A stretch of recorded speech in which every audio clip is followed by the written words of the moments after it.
האם אנשים בעלי מוגבלות שכלית יכולים ללמוד לתואר אקדמי יחד עם עוד 300,000 סטודנטים הלומדים מדי שנה במוסדות להשכלה גבוהה בישראל? פרויקט עוצמות, הפועל זו השנה הרביעית באוניברסיטת בר אילן, מוכיח כי הדבר אפשרי. היות והם עושים הצגות, והם עומדים בפרזנטציה מעולה, והם מגישים את הבחינות והם מצליחים, והממוצע הוא בין 70 ל-80 ומשהו, חשוב להראות כראש חץ לחבר'ה האחרים באותם גילאים שאפשר להגיע מאוד רחוק. עוצמות היא תוכנית לימודים חדשנית, ראשונה מסוגה בישראל, המתקיימת באוניברסיטת בר אילן ומאפשרת לעשרות סטודנטים עם תסמונת דאון ללמוד לימודים אקדמיים. נוכחתי לדעת, תוך כדי עבודתי המחקרית, שאנשים בעלי מוגבלות שכלית, בניגוד לדעה הרווחת, יכולים ללמוד בגיל מבוגר. עודד ואודליה הצטרפו לפרויקט מתחילתו.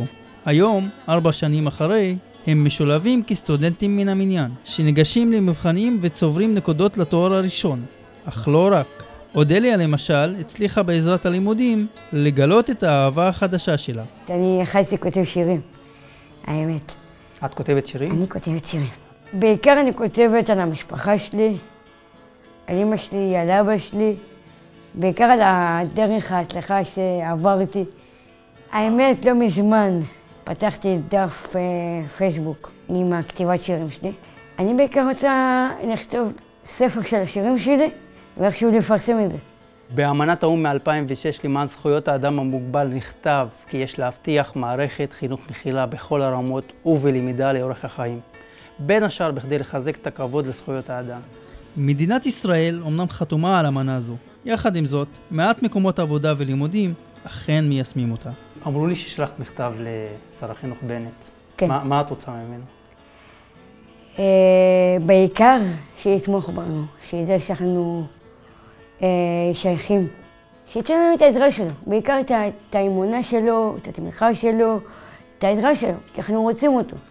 זה חלק מהחינוך גם לתת לצרכים מיוחדים עזרה אקדמית.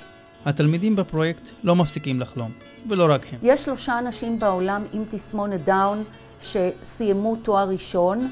החלום שלנו שבעלי מוגבלות שכלית יסיימו תואר ראשון. עודד, מה החלום שלך? החלום שלי חצי עם חברה שלי. אני איתה כבר עומד 17 שנה. אני רואה את המשפחה שלי מתחתנים אחד אחרי השני, ואני גם רוצה.